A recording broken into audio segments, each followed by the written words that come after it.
Hello, thank you for joining me in this demonstration on how to paint a great tit.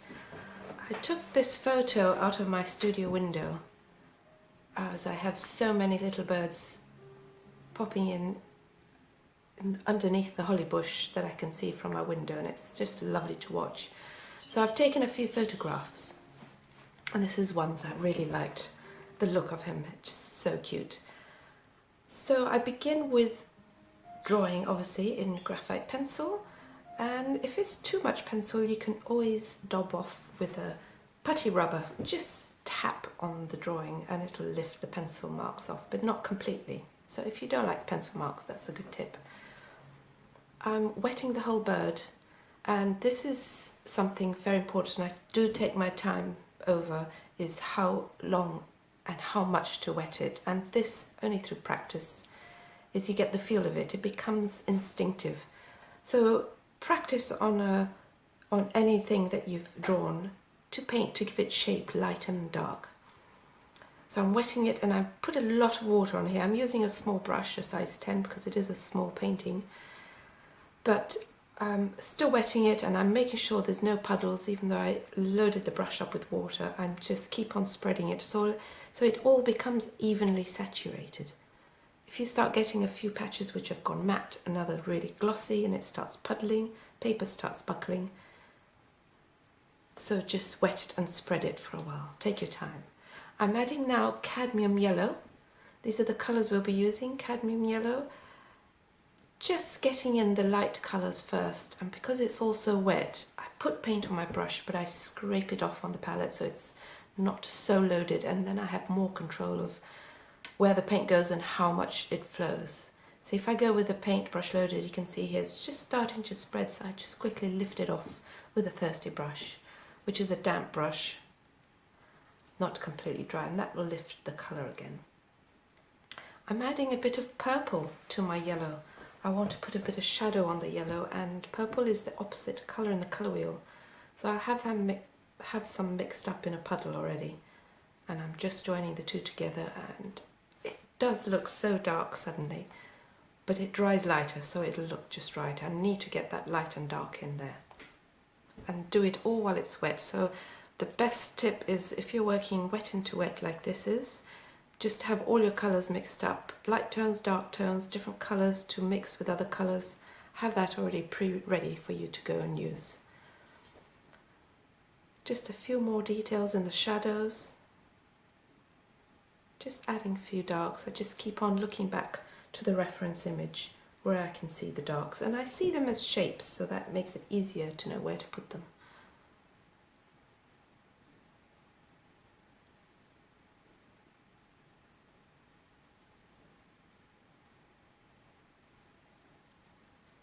Just spreading that colour out, and I do my paintbrush strokes in the direction that I see the feathers going.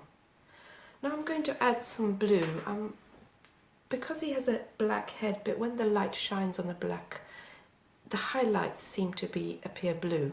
So I'm using a bit of cerulean blue.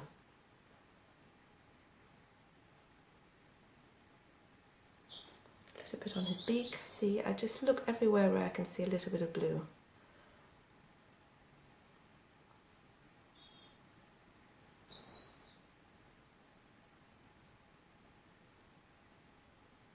A nice blue streak on his tail and on his feet, because his legs and feet are black as well, so they have a nice shine to them in blue. So this is like mapping out your highlights on the really dark.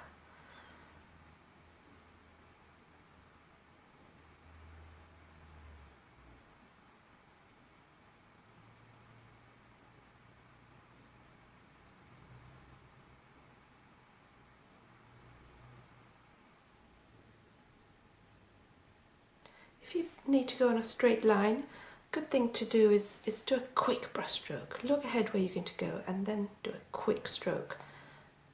That will make it appear straighter than if you do it slowly.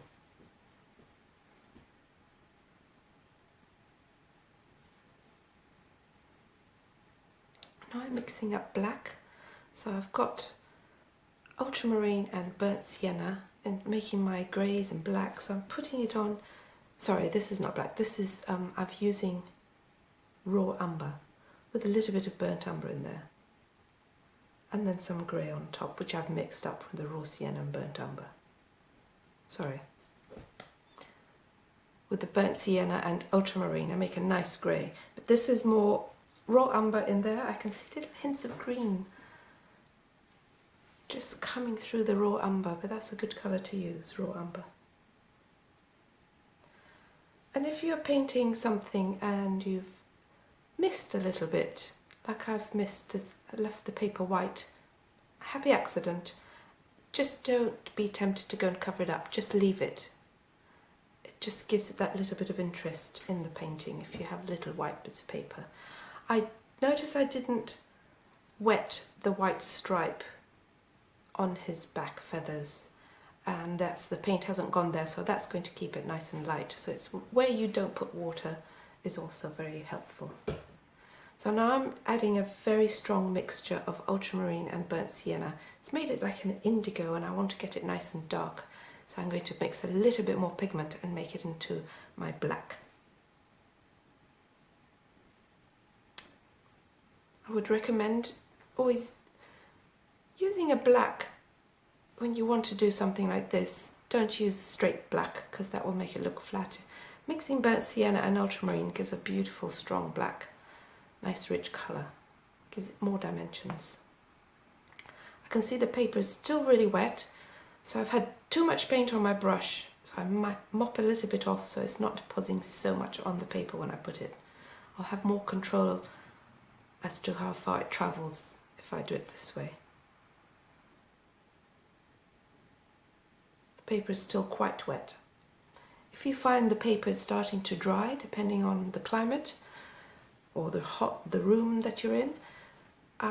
If you find it starting to give you hard edges, just completely blow dry it, let it dry naturally, or just let it dry, and then you can come back and re-wet the whole area with clean water again and carry on painting with the same effect.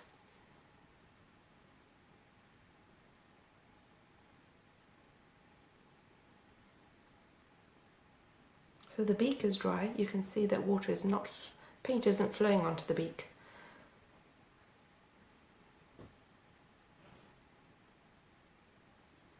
And I'll keep on adding layers to get that dark effect I want.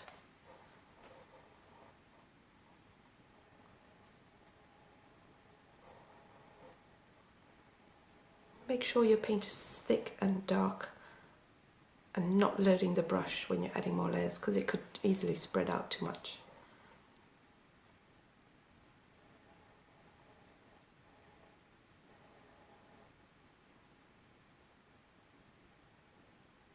Even though it looks quite dark, watercolour always dries 30% lighter than when you put it on. So a hot tip is if when you put it on and it looks just right, you know it's going to be too light when it's dried. So when you put it on, it needs to look a little bit too dark, and then when it dries, it'll be just right.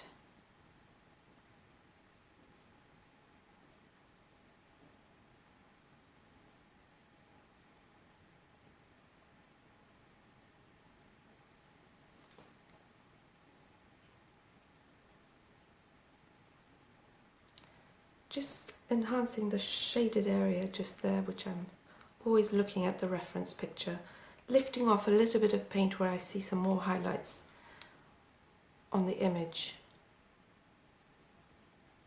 So it's a damp, thirsty brush.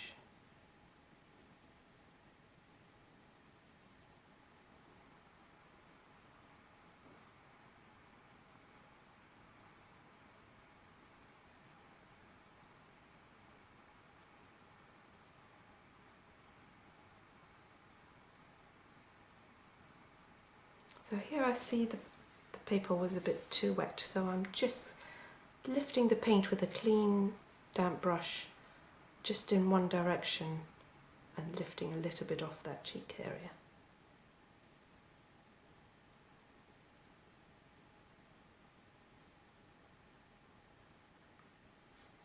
Getting the tonal values on the small areas in the detail also, that really helps so it gives it that 3D look.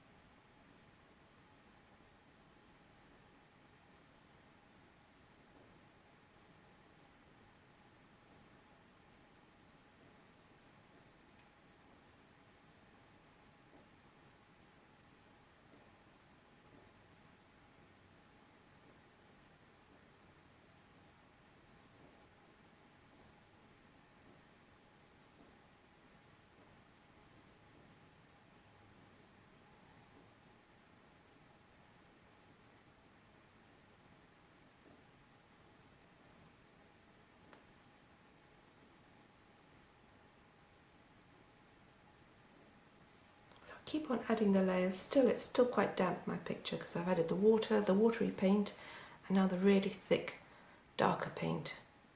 Just layer upon layer, darkening it,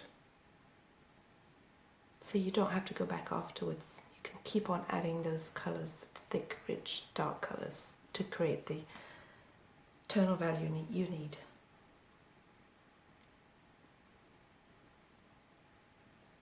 Notice I didn't put water around the eye, and I left about a millimetre or two around the eye. So I left that dry, so when I added the black paint it didn't get too close, because I want to keep that area around the eye a bit lighter. And what I've just done now is painted in a cerulean blue highlight. Quite a watery down paint, but it's going to map where I want that eye highlight to be. And it's also reflecting the sky, so that's why I've painted it blue. And by painting it, makes you remember not to paint over that, so you can keep always that highlight. Or you can use masking fluid if you wish.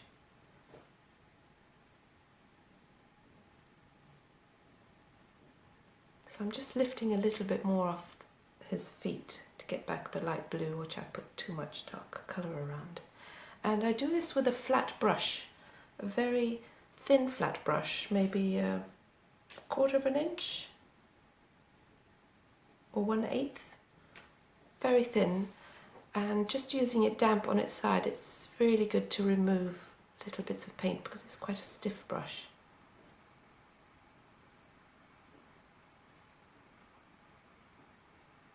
Just adjusting some of the tonal values on his tail, putting in a little bit of dark of Payne's grey.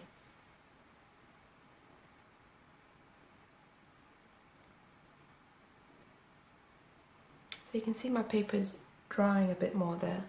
So I'm just going to dampen the edge, just to soften the edge. There you go.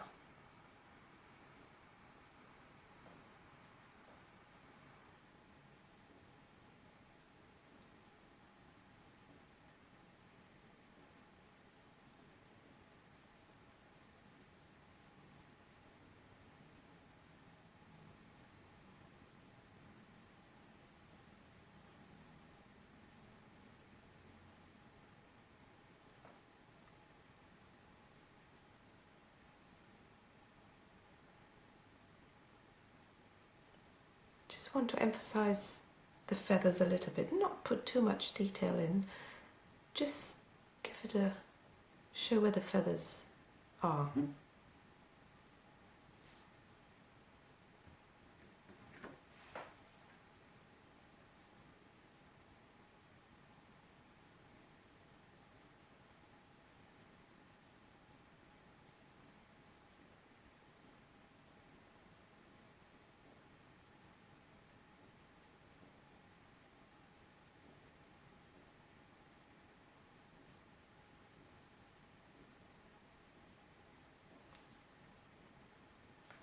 I'm lifting a little bit off, looking at the image, the feathers blended a bit more softly.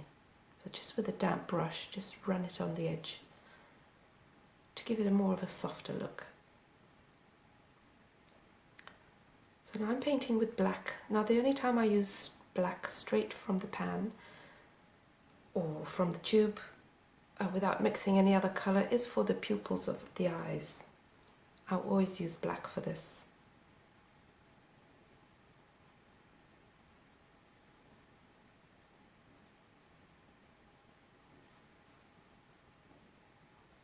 putting in a little bit of colour on the beak just to give it its shape.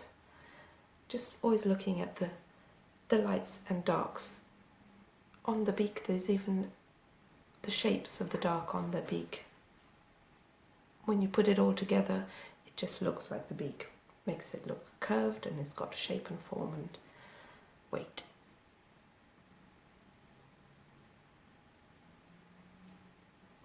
I'm using my flat brush again just to remove a little bit more of the highlights.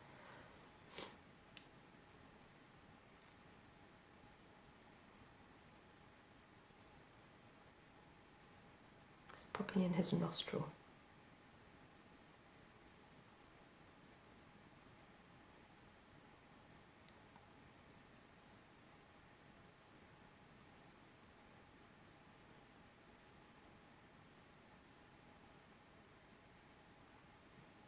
And that's his other eye.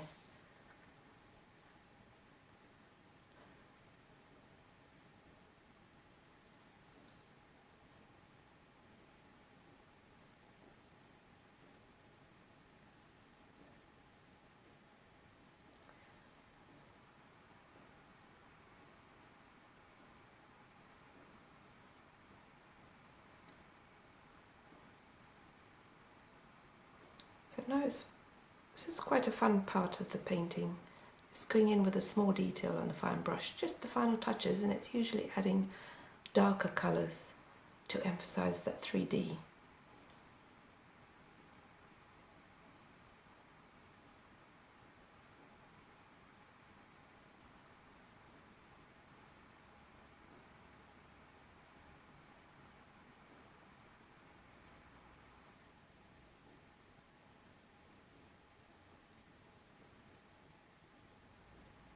The interesting thing about painting small creatures like this, it really makes you look at all the details there is to see on a bird, which is always fascinating for me.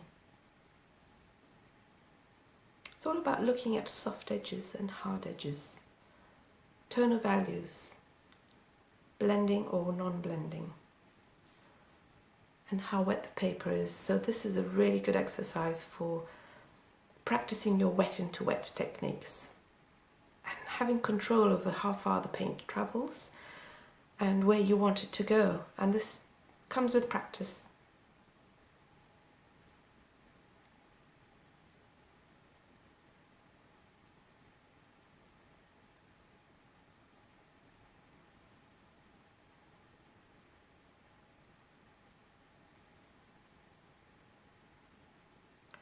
Now I'm just going to put some water on the branch, not too carefully, just plonking into it. I'm not making sure that everything's really wet,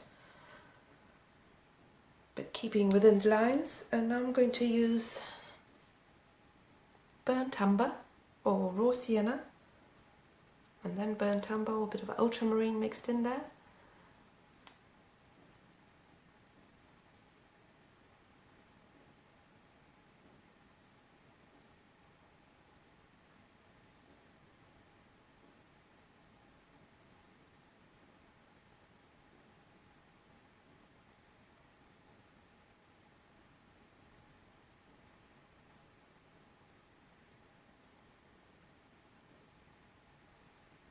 So I'm adding a bit of my Payne's grey, which I made from ultramarine and burnt sienna, to the shaded areas, the underneath, where the sunlight's not hitting so much.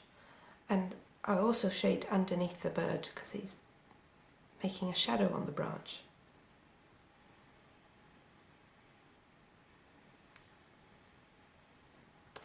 I'm going to sprinkle some fine salt on the branch, just a tiny amount, and timing is crucial, because if it's too wet it'll puddle up and not do much. If it's too dry, nothing will happen, so it needs to be just right. And I say that's when it looks like it has a sheen. It's not really glossy, which makes it look so wet when it's so glossy, but it's got that sheen to it, so it's starting to saturate the paper. And that's just right when you put a little bit of salt and it starts dissolving and pushing away the pigment, giving you random blooms that you wouldn't be able to get naturally. And it gives it quite an effect of lichen or something like that, or just the bark itself. Keep on adjusting the shaded areas, looking on my reference picture of the darker tone values to make sure it looks nice and round to the brush.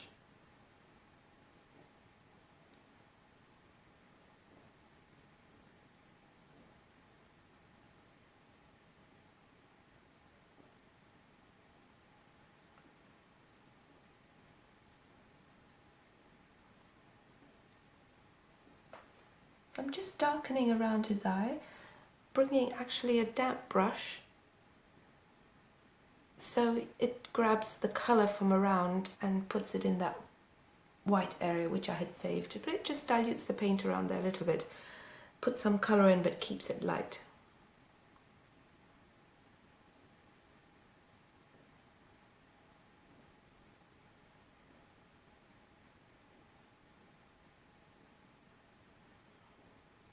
I'm always just adjusting the tonal values.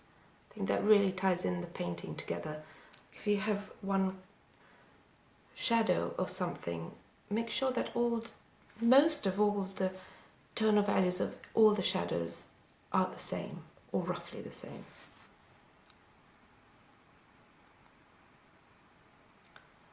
I always finish off my painting with a bit of flicking of some paint, and usually some dark paint that I've used in the painting itself. It just creates a bit of interest and movement.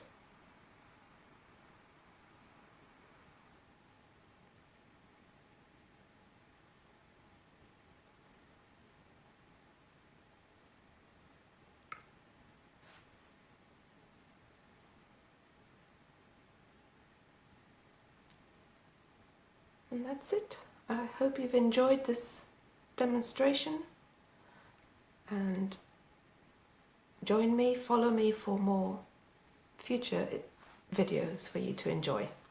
Thank you for watching. Goodbye.